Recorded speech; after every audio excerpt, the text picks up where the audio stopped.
So the biggest test match of the year is happening this weekend. The Springboks travelling to Eden Park to take on the All Blacks. It is a highly anticipated clash, and this game should have absolutely everything. The physicality, the fast pace. It is going to be exciting. And in this video, it's a little bit different from what we've been doing. Myself and Tim, we normally do a lineup prediction of what Rassie will be selecting, and that is, of course, still going to be on the channel. But for this one, we are selecting what we would like to see the Springboks go with at Eden Park. Now, certain players have stepped up big time throughout the games this year. We've also seen a few maybe not quite perform, so we've got to make those decisions. Who plays at Eden Park? But Tim, first off, this match is absolutely massive. How excited are you to see these two sides go head-to-head? Yeah, no, I'm definitely excited for this game. I mean, this is in my opinion, probably the test of the year. But there's no bigger test, I think, in this year that I can think of that I was like, okay, that is the number one that you just have to watch. Look, Rassie did say in his conference earlier on that, look, this isn't about history, but to the fans, this will dictate a lot, kind of going back into the history of this fixture in terms of how, Eden Park has just been a fortress really for the All Blacks. And yeah, look, the Springboks, they haven't had a fixture there since what, 2013. So it's been a while since the Springboks have been kind of given that opportunity to kind of play at Eden Park and kind of, have an opportunity to really break that record. So they have a chance here to do something special. The question is, can they keep that kind of momentum they saw within that second test within Australia, or maybe fall back into the patterns which we saw within that first test against Australia? That's what's really going to dictate how well the Springboks go. And the same applies obviously towards the All Blacks as well. But really excited to watch this test. And you mentioned about it, 2013, the last time that the Boks played at Eden Park. Quite a bit has changed since that date. 2 extra World Cups in the cabinet for the Springboks. Rassie Erasmus, the mastermind, working out exactly how to set up this team, but it's been talked about as a huge game. And with that comes some pretty huge decisions. We will jump into it. Who would you select, Tim? If you were Rassie, we will once again reiterate, this is not our lineup prediction, although we will have a lot of similarities to what I believe Rassie will be going with in this contest. Yeah, look, it's tough, but I think just you got to go with Oxlade Shea number one. I think he's just kind of the obvious pick in terms of that position. For the hooker, you've got to go with Malcolm Marx. Again, we were saying kind of off this recording that I think Malcolm Marx could honestly play like 80 minutes in this game, if realistically, just because, with Bongi now kind of out and not available for the first test, and I think also for the second test now, it just seems that, Malcolm Marx is kind of a shoo-in to play a lot of minutes in this game. And then, for the third, kind of for the tight head, I'm actually going with Thomas Totoy, actually, within this position. I just think he was pretty good in that second test against the Wallabies, and just think that maybe that's one change they can make within the front row. So that's kind of the front row that I've selected. So for myself, I've got 2 out of the 3 players that you've got, and I feel like it's pretty obvious who those 2 are. Oxlade Shea in the number 1 jersey, Malcolm Marx at 2, and number 3, this is where I would go with Wilco Low. I think scrum-wise, he does match up just that little bit better with Ethan de Groot, but at the same time, I do want that Thomas Totoy impact off the bench for those turnovers. He did get himself one in the last match up against the Australians, but honestly, just that pack power is something that it's always talked about for the Boks, the physicality, getting up front, making some big hits, and Wilco Low does a lot of work in those breakdowns as well, which I think could be crucial, keeping that ball on the side of the box. So that is why I selected him as the number 3. Malcolm Marx, like you said, like that man has to start. They've got Edward van der Merwe, and perhaps that could be a curveball that Rassie would go with, but I'd say we've got about a 0.5% chance that will happen. Even less to see Jan-Hendrik Wessels as the starting hooker, seeing as he is the cover for Bongi Umbanambi. But Marx, he's a phenomenal player. Cody Taylor been doing extremely well with New Zealand's line-out in the last couple games, so the Boks want consistency there. We saw Rassie select a lot of locks in his last lineup, and I feel like maybe we could end up seeing that again.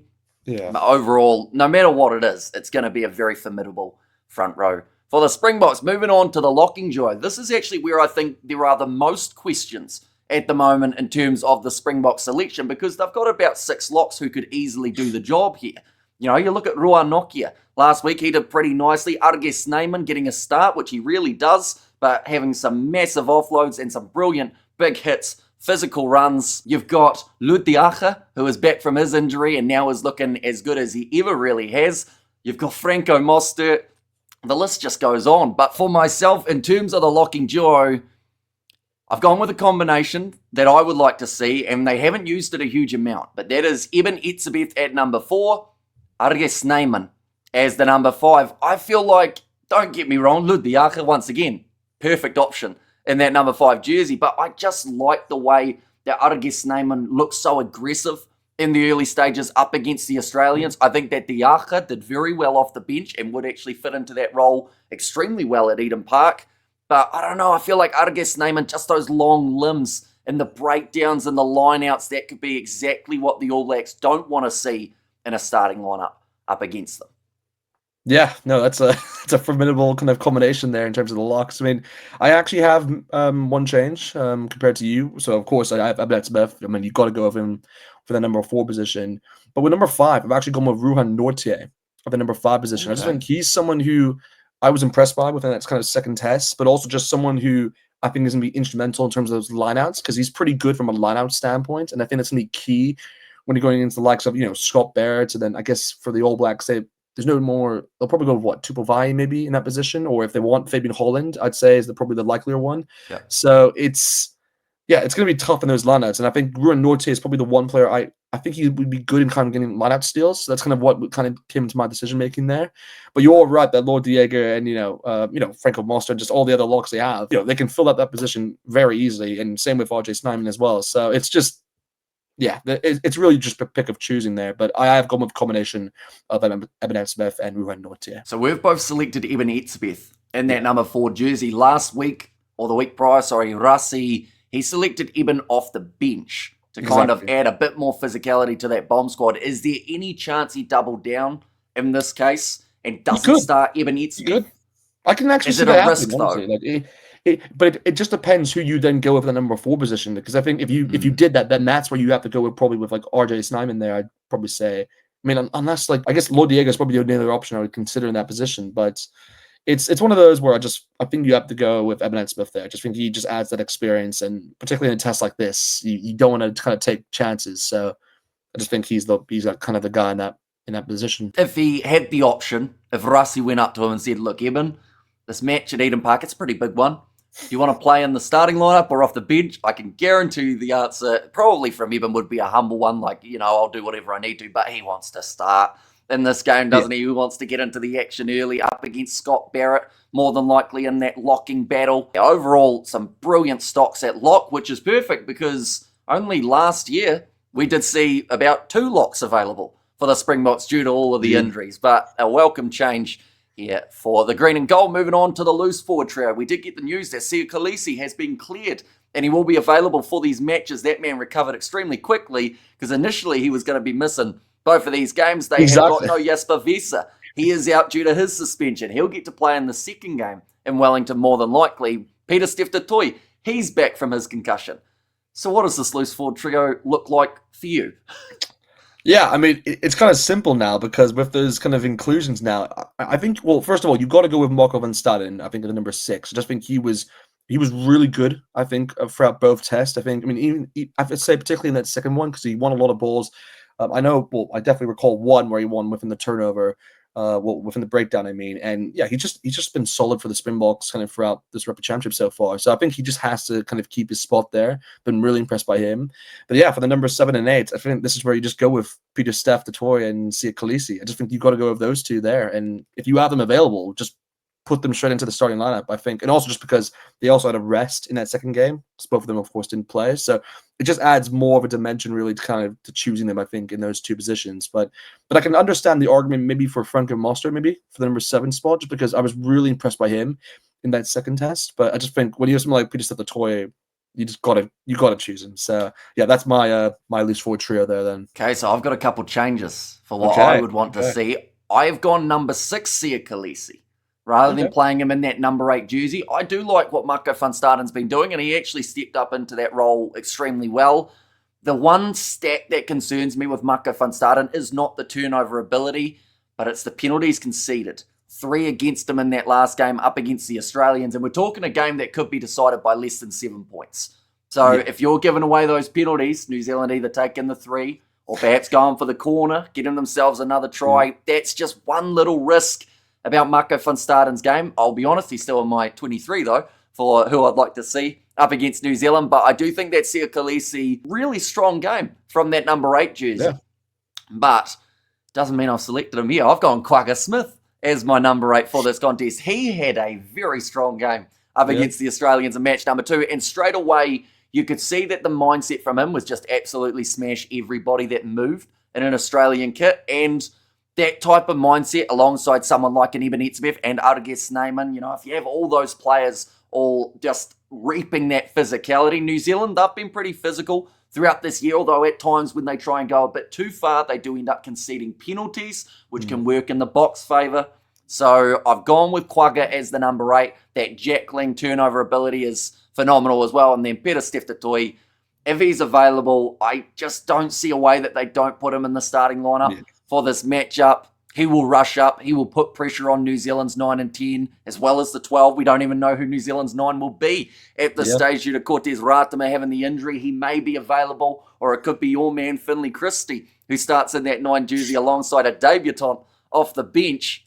But overall, once again, I feel like this could be a reiteration that I could just press a button and it would automatically play the audio of no matter what they select, the Springboks are going to be strong in those positions. But the 9-10 combination, I think this is probably where it's been debated the most throughout the weeks in terms of who will be that fly half. Particularly, I feel like the 9 almost has picked himself, and while we're at it, might as well say it, Grant Williams. I would be playing him as that starting number 9. He's just got pure pace. He's able to find the gaps. He actually, to his credit, I feel works well with Mani Libok as well as Handré Pollard. Now, that is something that sometimes halfbacks do struggle to do. Normally, they have that preferred pairing, but Williams knew his role in the second test match, which was every once in a while, pop it back to Pollard, that contestable kick, and more times than not, South Africa ended up with the ball, but I've pretty much told you, Martinez, I'm going Handré Pollard. I know there are some people who want to see Mani Libok, and I could understand it. Maybe they'll go with Libok at the start of the game, have Pollard's kind of consistency off the kicking tee on the bench, try and close out that game, perhaps try and play a little bit into the All Blacks game plan. But the problem is, the Springboks are very good in the aerial battle. New Zealand are very good in broken play. So it's going to be the case of both sides want a game to go in a certain direction. Yeah. And they don't want it to go the other way. So I do think that Handré Pollard going up and unders all the time, like New Zealand, that's not the game that they want to play here. They want to play fast, attacking, running rugby, similar to what we saw from Australia in the first test match. But Pollard will have that ability to just kind of control the game, slow it down. Grant Williams, every once in a while, the little snipe around the side of the breakdown. But yeah, very dangerous 19 combo if they did go with this. Yeah, and it's exactly the combination I've gone with as well. I just think you got to go with Grant Williams at 9 and Handré Pollard at 10. I just think it's, look, I was going back and forth, like, the same as you in that 10 position. Like, look, Mani Libok, I just don't think he's just the right choice for this game. I just think it's just because it's Eden Park. I think you got to go with, like, Handré in this position. Like you said earlier, like, the South Africa will be targeting kind of getting points on the board just through penalty kicks, and see kind of that being their game plan for this game. If they do get tries, that's just a bonus, really. But I just do think they're going to make Pollard's kind of scoreboard up through penalty kicks, and who else to have than Handré Pollard as your kicker there. So, yeah, he is probably the best option there. But I wouldn't be surprised if they do go with someone like Mane or even like, Sasha maybe for the second test to start. But again, a lot rides on what the result is, I would say, within this first test, because of course, they can kind of dictate how kind of the Springboks kind of go in for that test in Wellington. But no, I just think, Grant Williams, there's no one, I think, taking his place at the moment. Like you said, he is kind of the nailed on kind of 9 in that position. I mean, look, they do have Faf de Klerk, who they did bring in. And look, it would be interesting to see if they went with Faf de Klerk and Pollard, because, those two are, they've played a lot of rugby together in terms of those Springboks 9-10 jerseys. So that could be a combination they do go with. I'd be shocked if they actually did it, just because, he's also a late inclusion to the side. So it's probably not in the thinking of kind of Rassi, the team, to kind of go with a player like that and be like, actually, now we can select him, we'll put him straight into the starting lineup. I can't see that happening. If they do, then, well, I mean, I'll be surprised, but I love Faf de Klerk, so he's a great player. But it's just more, I think for this game, you've got to go with Williams and Handré Pollard. So yeah, could it be mind games? It's come out in the article, Bongyo Manambi, he didn't actually travel to New Zealand. Faf de Klerk did. Yeah. Was this some sort of thing that maybe is a plot twist. That's the problem. Maybe he was Rusty already in has New too Zealand. many mind games. Maybe he traveled like a week before, like what the All Blacks normally do. Like maybe it's just... No, he wouldn't. He wouldn't be able to go in New Zealand without someone recognizing him. I mean, look at his Who's hair, that you guy? know. Yeah, I recognize him. I'd go up to him and be like, "Look, your hair's perfect, mate. What shampoo? Oh, it's Faf de Klerk. What's he doing here? He must be playing for the Box." No, rough. Faf de Klerk. I do think that if he is in this side, he would be starting though. I think that they wouldn't go with him off the bench because they've already got someone capable enough in Cobus Reinhardt. You've got either does de Klerk go right bang in the middle, get that opportunity straight away, and Williams off the bench for a bit of impact and wing cover. It's a tricky decision, but I'm sure Rusty will make the right one at the end of the day. You know, he knows these players. I was going to say inside and out, but that sounds a bit weird. But he knows exactly what this side can do and exactly the mindset and the tactic that they will want heading into this test match. Moving on to the midfield combo. Any plot twists at all for your selection, or you just go on the stock standard world-class midfield duo? Yeah, world class. That's all you need to know. It's just world class with Damien Delande and Jesse Krill. I mean, look, Andre Esterhuizen has been playing some good rugby recently, but at the same time, he hasn't been playing. Like, the one fault I think to him is just that he hasn't played all his minutes at the center combination. He's actually played a few times at flank. So it's one of those where it's literally the only thing I can kind of fault him on is really just he hasn't played directly in a kind of 12 and 13 at all times. So that's really the reason why I've gone with Damien Delande and Jesse Krill. I just think, and again, it's the same reason as I've said with other players. It's the Eden Park test. You've got to go with like the best players available in their preferred position. And yeah, I just think that combination is just it is the best combination in rugby. So you just got to go with it. There's no going against it, I believe. Well, I've gone the exact same, and rightfully so. Damien Delande, once again, that second test match up against Australia. All the headlines said Andre Pollard's back, but what they didn't normally refer to was the fact that Damien Delande had an absolutely phenomenal game from that number 12 jersey, awesome. which it's the case every time. He gets into a side and there's one shinier player who gets more credit. Cheslin Colby, you know, everyone's talking about him back on the wing. What about Damien Delande in that number 12 jersey? Battering runs, massive hits, working the breakdown. He's just a really world-class player, and partnering with Jesse Krill in that midfield combination, it is going to be tough because New Zealand at the moment, with more than likely Geordie Barrett, Billy Proctor as their midfield duo, there are still a lot of question marks around whether or not that is the duo that will work best for the Kiwis. Yeah. Oh, that seemed like you were going to say it's not your favourite. Who's your favourite combo at the moment? I mean, this is more just in the sense where we've had conversations about this center combination for a while. The main reason why I just didn't think it would work is because they're too attacking based. What Billy Proctor does is he's so good at finding spaces in terms of breaking lines and just finding that kind of gap in, you know, scoring tries. That's what he's known for. Whereas Geordie Barrett's more kind of that kind of second 10 really. He kind of just adds another dimension towards that kind of attacking dimension for the All Blacks, and he's like the perfect player to have. I think he's the perfect player to have in that 12 position. But as a combination, I just don't think it works in international rugby. I think for the Hurricanes, it's awesome because at the end of the day, Super Rugby is so attacking based that, you know, you can run through teams, and the Hurricanes that's what they're known for. They're known for scoring tries for fun, and it works to their favor. But in international rugby, it's just it's a different dimension of how players play. And yeah, look, it's tough because Billy Proctor is actually a great player. He's a great player. It's just from a chemistry standpoint, it's like what we saw with Damien Delande and Jesse Krill. Like, you can tell, like, this hurts me to say it, but like Lukhanyo Am is like one of my favorite players to play for the Boks ever. But you can tell the chemistry between Damien Delande and Krill is better than what the combination was for Damien Delande and Lukhanyo Am. It's just a little thing, but again, that little thing can just change a team and put them to the next level. So that I just think I mean, look, I know we're talking about the Springboks here, but I just think for the All Blacks, if they go back to that combination of Reiko and Geordie, then it'll be a much better kind of balance, I believe, just in terms of what they can bring. But look, we'll see what happens, because even like Jesse Krill, to be fair to him, like by the way, there's no shot against him because he was brilliant last year for the Springboks. But I think that's probably that's the one argument you can make. Maybe I think maybe in the central combination, if you wanted to, maybe put Andreas Eisen there and go really bulking up, and if you really wanted to, go with Damien Lunde and Andreas Eisen. But I just think, like we said before, this combination is just too good to not go with that duo. So yeah, it's a tough one, but yeah, just got to go with it. And we've got to remember, Ethan Hooker also still in the squad, which is a really interesting choice from Rassi, and I wonder whether or not that's just to give him some experience in terms of travelling with the team and everything. I don't see a way that they throw the curveball It's hard of for Hooker him, yeah. into this one. Even in Wellington, I think they may struggle to get him in, although Rassi did want to play him in the second test up against the Australians, but then had to change his mind, so perhaps he owes him some minutes at some point. But now moving on to the back three. I have a hookerless back three here in Cheslin Colby at number 11.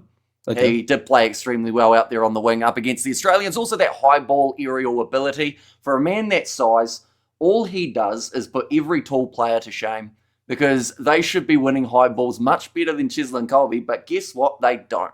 He wins 90% of them. Even when he's up against blokes who are like a good 30 centimetres taller, he still seems to get that jump right. And once again, that plays into the Bok tactic of, if they have Pollard, getting that ball back when the opportunity does arise. In the number 14 jersey, I'm actually going to stick with Kane Moody. It is the combination that they did use up against the Australians in the second test match. Now, he was relatively solid under the high ball. He had a few little other mistakes, which makes me a bit concerned, but I also do think with this back line, like, he's just got that X factor as well. That could be dangerous. Now, there is a chance that Cheslin Colby goes to the right wing and they put Makazole Mapimpi perhaps on the left. That way you would see more than likely Caleb Clark returning into that 11 jersey, seeing as he did play in the NPC. Maybe we see that Kane Moody Clark aerial battle with that little bit of extra height for Moody compared to Colby, although, once again, doesn't really matter. Colby ends up winning them anyway. But Kane Moody, he's a great option.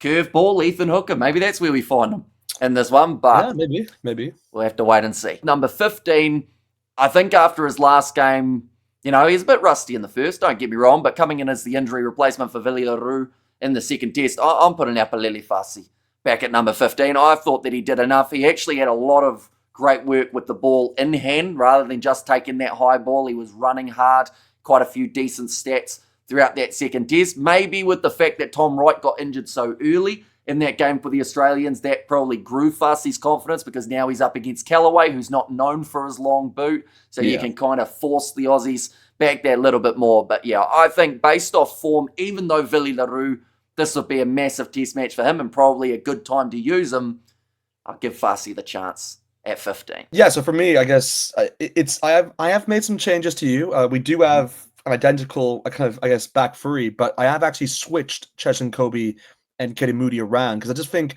for one, Cheslin Colby, I just think is better in that 14 position. That's just kind of what he's known for, and kind of where he's just, it's his preferred position at the end of the day. But I also think for Katie Moody, like you said, he wasn't outstanding, I'd say, even though, yes, he got a try in that second test. But I also just think, like you were pointing out to earlier, I think he could also be a good kind of balance, to say the least, to kind of go against Caleb Clark if they were to choose him in that position. So, and just, I think he's just so quick, Katie Moody. I just think he's one of those players where you can't really get him off his feet. And I think when you do have someone like Makazole Mapimpi there off the bench, like, look, he's a great player, but is he the same player to what he used to be? I don't know. It's one of those where that's kind of the only reason why I just haven't decided to go full on experience and choose him, and even like the likes of Willie Leroux in terms of that 15 position. Because but again, you could say Willie Leroux was probably closer in getting that 15 position than Mapimpi, but it's just look, it's difficult. It's really difficult. But I just think you got to go with Katie Moody at number 11, Kobe number 14, and then that's where I've gone with Fasi at number 15 spot. And again, he's played both tests. He's looked pretty good in both tests, and it's one of those where, if you really wanted to, you could go with like Sasha. I think that was the other player I was considering. I feel bad also for Damien Williamson, because he's the one who, it's shocking to say, but he's kind of out of favor, you could say, at the moment, in terms of kind of the Springboks, in terms of what position he goes into, because we've seen it for the Stormers. He's normally plays at kind of at 12 position, I'd say, for them most times. Again, he has played 10 to 15, and kind of go everywhere he wants, really. But it's just one of those where at 15, the more I think about it now, I just don't think that's where he'll play. I think like the Boks will probably choose him more as maybe more of a 10 option or cover for 12 now. but it's tough because there's just a lot of good players who also qualify for those positions as well. But yeah, I just think you got to go with that back three for the Boks, and yeah, I just think it's a solid back three to go against what the All Blacks will probably put out as well. Well, the biggest thing with Damian Willemse, and it's a little bit similar to what we see for Jasper Wiese at the moment, he just got suspended at the wrong time. You know, having those games where he wasn't able to play, that is when we saw the likes of an Upper Lilifasi start to take that little bit more priority. And Rassi saw what he could do under the high ball and the attacking threat of Fasi. And I feel like before that stage, there was half a chance Willemse was considered ahead. But as soon as you have those games where you don't play, it's that whole thing of what have you done for me lately? And sadly, Damian Willemse has done not a lot because he just hasn't been getting minutes because they now have those other options as well. But we will move on to the benches for this contest. 6-2 split for yourself, Tim, in this match. Indeed. So go on with that little bit of extra bomb squad grunt for the later stages of the game. Who is your front row replacements that you would like to see? Yeah, so for the front row, it's difficult because we were, again, going off recording here. This is, I think for you said this is probably the hardest kind of choices here. But for me, I just thought you got to go with like players who have a bit of experience. And again, that's where I've gone with Van der Merwe against number 16. Again, like I pointed out earlier, I don't think he'll get a lot of minutes anyway because I think the Boks will probably put Malcolm Marx close to like 80 minutes in this game, I believe. So it's one of those where you just got to fill a spot there, and I think he's the experienced option to go in that position. So that's why he's my kind of replacement hooker. For the loose set and tight end, this is where I've gone with Bowen Venter as well as Willem Low. I just think those two are kind of the options you can go with. Again, there is Jan Hendrik Wessels if you wanted to go with him as well, but I just think, like you said, Low is just better from a scrum standpoint. And again, Venter has been playing a lot off that bench within both tests against the Wallabies, so I can't see him kind of being replaced in that position. So yeah, I just think those two are kind of the bench options for me, and yeah, that's my front row off the bench. So you said about going with experience, but at international level, those three players probably have 20 caps between them. You've got a man in Vincent Koch who could come in as that number 18 role with over 50. Yeah. Does he sneak in if you're going with your experience, or are you going with? I guess they've got a lot of experience outside of international rugby, don't they? The likes of Edouard van der Merwe, he's been kicking around for quite some time. He's been playing overseas in the URC and honestly has looked like a little bit of a veteran in the time. I would actually pick him ahead of Bongi Umbanambi in terms of that secondary hooker option. But it's a really intriguing one because we talk about quite often the bomb squad and what is expected when all those players run onto the field, and it's normally, you know, we've seen in the past it used to be Oxenshire when they had Stephen Kitsoff in the starting lineup. You know, it's just intriguing to know whether or not the physicality can continue in a second half because New Zealand, they have proven just in the Razor era, they don't score a lot of points in a second half of rugby. In fact, they're a little bit lower than what we are used to seeing. It used to be the last 20 minutes was when the All Blacks would just knuckle down and score all their points. Now it's when they give their yellow cards away and cost themselves games. So we have to wait and see if that is the case. They like to invite teams back into the game. Exactly, making it competitive. Nice close game going down to the wire. But for myself, I have 2 out of the 3 that you have selected. Van der Merwe as the number 16, Bowen Venter number 17, and then this is where I've actually got Thomas du Toit as my number 18, so I also haven't selected Vincent Koch for this game. But Thomas du Toit, there's just something about him. He's a very handy bloke to have out there. And also, no, they couldn't, could they? Jan Hendrik Wessels, number 16, 1 prop, 17, and then have an extra forward. Chuck Andre Estes's in there. He seems to play all the positions out there on the park. But he's got options, doesn't he? It's not like they're lacking props. Even with those guys that we mentioned, the likes of Franz Malharba and Stephen Kitsoff now no longer in the picture, like there's still a lot of stock coming out of South Africa. And there's one thing that the big boys up the front don't lack, and that is size and strength. And also they absolutely love a scrum for those players. But the rest of the forwards, number 19, this is where I would like to see Lud Diache get the opportunity. Once again, he could be starting and maybe Adge Snyman goes back to his role as the player off the bench. But honestly, like Lud Diache, whether he starts or finishes a game, he just seems to be playing some of the best rugby we have seen from that man. I've got another lock in the number 20 jersey. I do think that it actually really helped the Springboks when it came to line-out time, and that is having Franco Moster at 20. He's got the ability to cover the loose forwards, plus a locking option if maybe the Boks decide that they just want to let Eben absolutely empty the tank early and then make a sub round that 50-minute mark. Mostert think would be a great man to have coming off the bench. And then number 21, I mentioned about him earlier on, but Marco van Staden, his turnover ability, it could be the difference. In a close fixture, maybe he is the one to get that big steal. But once again, like I said about the starting lineup, perhaps he could be that one player that makes a bad decision that costs them the game.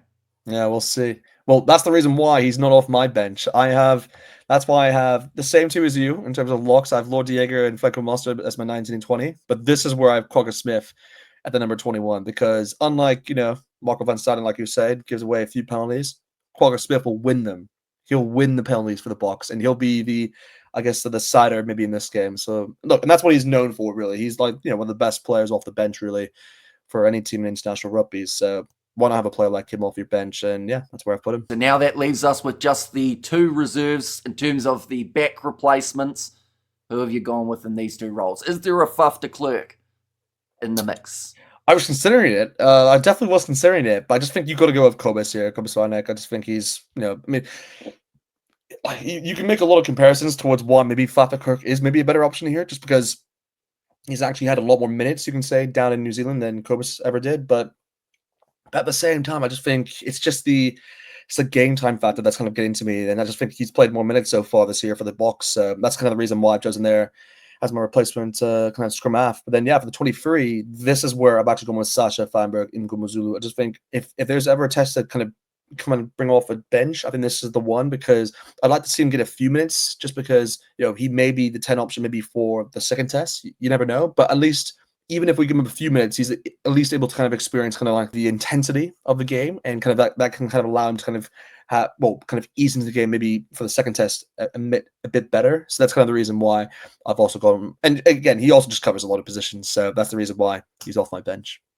Well, that is a massive benefit that they've got, isn't it? The fact that even if Kobus Reinach makes his way onto the field, Grant Williams, he can just pop out to the wing and still have plenty of pace and stamina left. So I have gone Kobus Reinach as my number 22 as well. I don't think we're going to see Morne van den Berg in terms of these two matches up against New Zealand. I'll be surprised. Maybe the second test. Yeah, it all depends. Like it's just we'll see. They may go a lot more experimental in the second.